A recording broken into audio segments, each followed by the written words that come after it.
बचपन जिसका कष्ट भरा था, कठिनाइयों से नहीं डरा था। जीवन जिसका सीधा सादा, दृढ़ निश्चय में बहुत खरा था।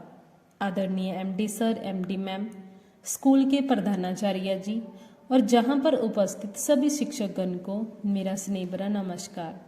मेरा आज का बोलने का विषय है भारत के दूसरे प्रधानमंत्री, माटी के लाल, सादगी की प्रतिमूर्ति श्री लाल बहादुर शास्त्री जी के बारे में।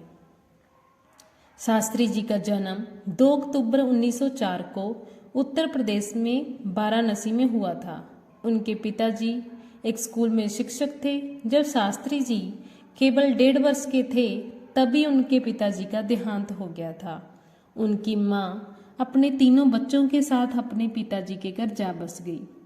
फिर उन्हें वाराणसी में चाचा जी के पास रहने के लिए भेज दिया गया ताकि उच्च शिक्षा प्राप्त कर सकें।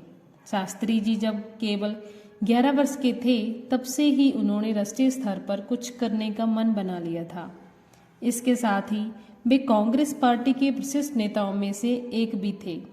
भारत के स्वतंत्रता संघर्षों के दौरान उन्हें कई बार जेल भी जाना पड़ा, लेकिन इससे उनके हौसलों में कोई भी कमी नहीं आई। शास्त्री जी ने देश को जय जवान जय किसान का नारा दिया। वो सिर्फ नारा ही नहीं था, बल्कि शास्त्री जी का मानना था कि जवान और किसान देश के 2 मजबूत स्तंभ हैं। इनको मजबूत करने से ही देश मजबूत होगा। अमेरिका भी जान चुका था कि शास्त्री जी बहुत ही स्वाभिमानी व्यक्ति हैं, क्योंकि इनके प्रधानमंत्री बनने से पहले अमेरिका से भारत लाल रंग का गेहूं लिया करता था, जिसके बदले में अमेरिका की कई शर्तें बेहद अपमानजनक हुआ करती थी। शास्त्री जी ने कहा कि हम अमेरिका से गेहूं लेना बंद कर देंगे। तब उनके सेक्रेटरी ने कहा कि यदि हम अमेरिका से गेहूं मंगवाना बंद कर देंगे तो हम भूखे मर जाएंगे। इस पर शास्त्री जी बोले, अपमान के साथ विदेशी रोटी खाने से अच्छा है कि हम सम्मान के साथ भूखे मर जाएं। पूरे देश ने उनकी बात को स्वीकारा और सोमवार के दिन उपवास रखना शुरू कर दिया और गेहूं की फसल पर विशेष ध्यान दिया, जिससे जल्दी ही देश में गेहूं की कमी को पूरा किया गया। इसी तरह जब 1965 में पाकिस्तान ने भारत पर हमला किया तो उनको मुंह की खानी पड़ी थी, क्योंकि भारतीय सेना ने लाहौर के साथ साथ और भी कई इलाके अपने कब्जे में कर लिए थे। भारत और पाकिस्तान युद्ध के दौरान शास्त्री जी दोनों देशों के विचकार एक समझौता चाहते थे ताकि दोनों देशों के बीच शांति को स्थापित किया जा सके और लड़ाई को रोका जा सके, और शास्त्री जी के प्रयासों से ऐसा हुआ भी। यही समझौता करने के लिए वो ताशकंद गए।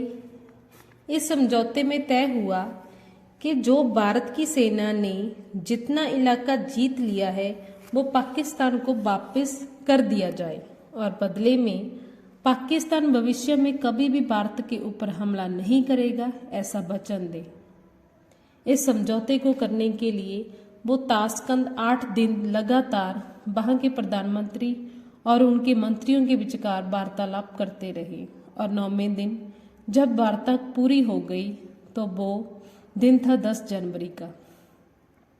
उस रात जब वो शास्त्री जी अपने कमरे में आए, सोए और अगले दिन सुबह उठे नहीं। क्या हुआ था शास्त्री जी के साथ, ये बात आज भी रहस्य ही बनी हुई है। कुछ लोगों का कहना है कि उनकी मृत्यु कुछ जहरीला पीने के कारण हुई थी, और कुछ ने बताया है कि हार्ट अटैक उनकी मौत का कारण रहा है। फिर भी अगर हम समझें तो इसके साथ ही 30 से अधिक वर्षों तक अपनी समर्पित सेवा के दौरान लाल बहादुर शास्त्री जी अपनी उदात्त निष्ठा एवं क्षमता के लिए लोगों में प्रसिद्ध हुए। विनम्रता, दृढ़, जबरदस्त आंतरिक शक्ति वाले शास्त्री जी लोगों के बीच ऐसे व्यक्ति बनकर उभरे जिन्होंने लोगों की भावनाओं को समझा। इसके साथ ही वे दूरदर्शी भी थे, जो देश को प्रगति के मार्ग पर लेकर आए। इन्हीं शब्दों के साथ मैं विराम लेना चाहूँगी और शास्त्री जी को